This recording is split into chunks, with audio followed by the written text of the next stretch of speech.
Santa Monica, California, April 18th, 1970. Camera sweeps across the Pacific Ocean, golden morning light dancing on water. The beach is alive. Families spread out colorful towels. Surfers wax their boards, eyes fixed on the horizon. A jogger passes. Ice cream vendors set up their carts. Frisbees fly. Laughter everywhere. This is paradise. But turn your back to the ocean. Walk away from the sand. Past the lifeguard station. Past the storage building with the peeling paint and the rusted padlock. Go around the back. Camera rounds the corner of a concrete block building. The warm beach sounds fade. What replaces them is something primal.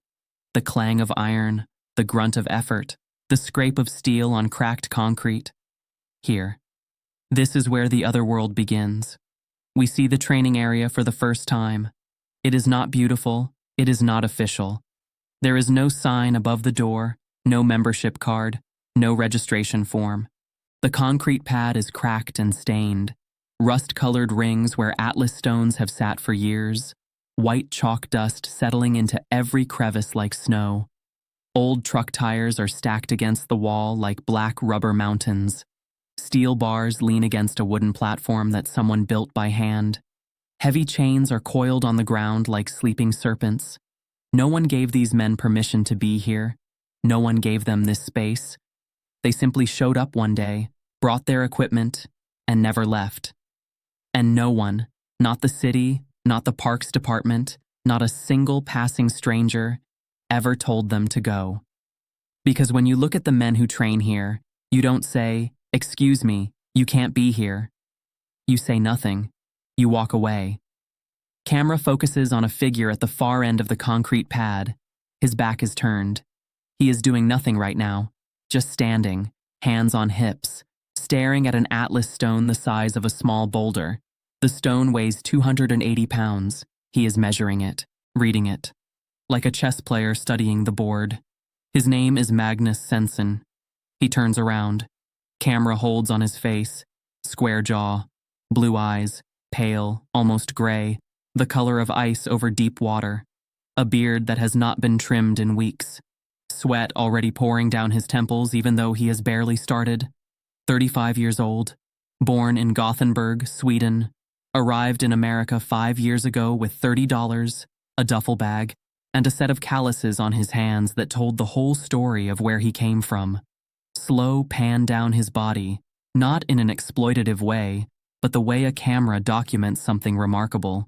6 feet, 5 inches tall, 320 pounds, canvas work pants cut off at the knees, sleeveless gray shirt soaked through with sweat, steel-toed work boots that have seen construction sites and podiums both. His hands are wrapped in athletic tape the color of cream, caked with white chalk. His forearms, the camera lingers here, forearms where the veins run like cables under the skin, like bridge ropes pulled tight. This is not the body you build in a gym.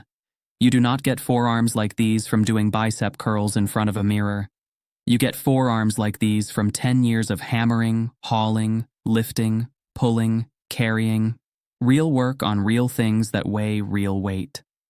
Magnus rolls his neck slowly, cracks his knuckles, looks back at the stone. He works construction 6 days a week, 12-hour days, pouring concrete, swinging hammers, moving steel beams by hand when the machine breaks down. He does this to pay his rent. He crouches slightly, preparing, and then he comes here. On Saturday mornings, 7 days of hard living, and he chooses to spend his one free morning doing more of this. Magnus's face is calm, focused. He breathes in slowly through his nose. Because for Magnus Sensen, this is not work. A beat. The training sequence begins, and it is extraordinary. 8:30 a.m. Magnus begins his warm-up, and even his warm-up is something most men could not finish. Magnus picks up a thick steel chain, easily 60 pounds, and wraps it around his neck and shoulders like a scarf. Then he begins to walk, long, deliberate strides, up and down the concrete pad, 20 lengths, without stopping, without hurrying, like he is wearing a sweater. He doesn't rush. You will notice that about Magnus. He never hurries. Every movement is measured, deliberate, complete. He says, and this is the closest thing to a philosophy he has ever expressed, he says, "If you hurry the iron wins." Magnus removes the chain, sets it down gently, rolls his shoulders. Now he moves to the tires. There are 3 of them, different sizes. The largest one, a tractor tire, 4 feet tall, nearly 500 pounds. Magnus stands before it like a man having a conversation. The tire flip. It sounds simple. It is not simple. It is one of the most physically demanding movements in strongman competition. You must drive under the tire, get your hands beneath the rubber, push with your legs, then your back, then explode with your hips. And in that one moment of maximum force, everything in your body must work together. Your legs, your back, your grip, your lungs, your will. Magnus plants his feet. He goes under the tire. His face changes. Everything that was calm becomes ferocious in an instant. Boom. The tire flips. It crashes to the ground, bouncing once. Magnus doesn't celebrate. He circles to the other side, sets his stance again. Boom. Again. Boom. 7 times. Without stopping. Without pausing more than 5 seconds between flips. By the 4th flip, the other men on the concrete pad have stopped what they are doing. They are watching. They always watch when Magnus works the tires. He flips it 7 times. In competition, he would need to flip it 5. He always does more in training than the competition asks. He says that is the secret. The competition should feel easy compared to what you do every Saturday morning behind a storage building in Santa Monica. Magnus stands upright after the 7th flip. His chest is heaving. Sweat pours freely. He puts his hands on his knees for exactly 8 seconds. We count them. Then he stands back up, straight as a soldier. Now, the Atlas stones. Magnus chalks his hands with slow, deliberate care, rubbing the chalk deep into his palms, into the tape, into the skin. His expression is that of a craftsman preparing his tools. The Atlas stone is, in many ways, the soul of strongman competition. It is a sphere of solid concrete. No handles, no grip points, no mechanical advantage.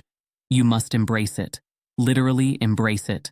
Press it against your chest, your chin, your whole body, and lift it from the ground to a platform that stands at shoulder height, and then do it again and again, as many times as possible. He approaches the heaviest stone, 280 pounds. He sets his feet. He bends.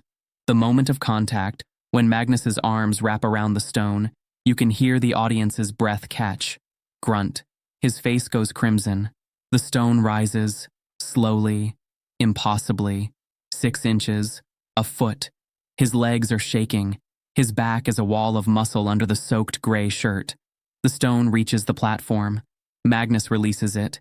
He steps back, breathing hard. A thin smile crosses his face. Not pride, exactly. More like recognition. Like a conversation between equals. Cut to a different man, watching from the edge of the concrete pad. He is younger, maybe 25, lean and athletic. His name is not important. What is important is the look on his face. It is pure, undisguised awe. In the strength community of Southern California, Magnus Sensen's name is known. Not famous, not yet, but known. The way a mountain is known to the people who live near it. You don't have to be famous to be respected. You just have to be real. 3 regional competitions, 3 victories, in 2 years. In strongman competition, 3 victories in 2 years means you are either very good or you are something else entirely. Something that doesn't come along very often. The other men on the concrete pad this morning, there are 6 of them. They come here partly to train.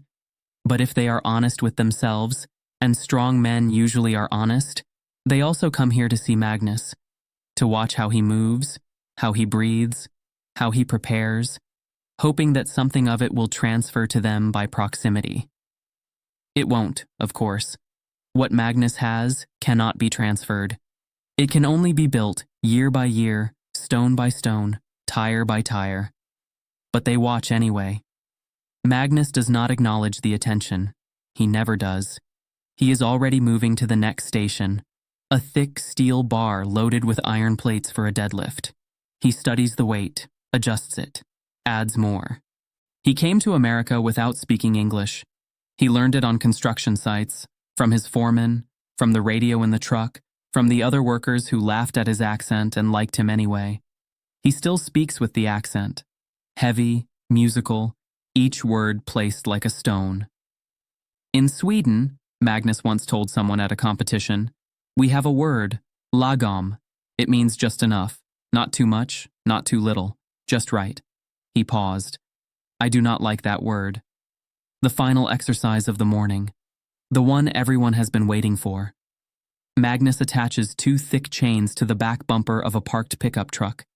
The truck belongs to one of the other men. An understanding exists here. On Saturday mornings, the truck is Magnus's equipment. He runs the chains back to a leather harness. He steps into the harness, buckles it across his chest. He takes 30 steps forward until the chains go taut. He leans forward, at a 45-degree angle, like a man walking into a hurricane. He breathes. Once, twice. The truck weighs 4,200 pounds. Magnus pulls. His boots find the cracks in the concrete, use them as grip. His legs drive, short, powerful strokes, like pistons in an engine. The chains go from slack to screaming tight. The truck, this 4,200-pound machine, moves. First an inch, then a foot. Then it is moving, rolling slowly, dragged by a single man in cut-off canvas pants and chalk-covered hands. The other men on the concrete pad stop everything. One of them says something, we cannot hear what, and the others nod slowly. Magnus pulls the truck 40 feet, then he stops. He unclips the harness. He stands up straight. His legs are trembling slightly, the only sign of effort he will allow himself. He turns and looks at the truck, now 40 feet from where it started. He nods once, satisfied. Camera slowly pulls back. Magnus is at the edge of the concrete pad now, washing his hands with water from a canteen, unwinding the tape from his fingers. Behind him, the Pacific Ocean glitters in the late morning sun. The beach sounds return, children, waves, music from somewhere distant. 2 worlds, 20 feet apart. He will be back here next Saturday. Same time, same concrete pad, same stones, same tires, same truck. The beach will fill with the same families, the same surfers, the same joggers who have never seen what happens around this corner. Magnus finishes with the tape, rolls it up, puts it in his bag, straightens his back to full height. For just a moment, one single moment, he looks out at the ocean. Something crosses his face, something quiet. He came here from Sweden 5 years ago, this man. He left behind the cold and the gray and the word lagom. He found this concrete pad, these stones, this ocean. He found something worth pulling toward. Magnus picks up his bag, nods to the other men, walks away. Camera holds on the empty concrete pad, the chalk dust, the stones, the tire marks.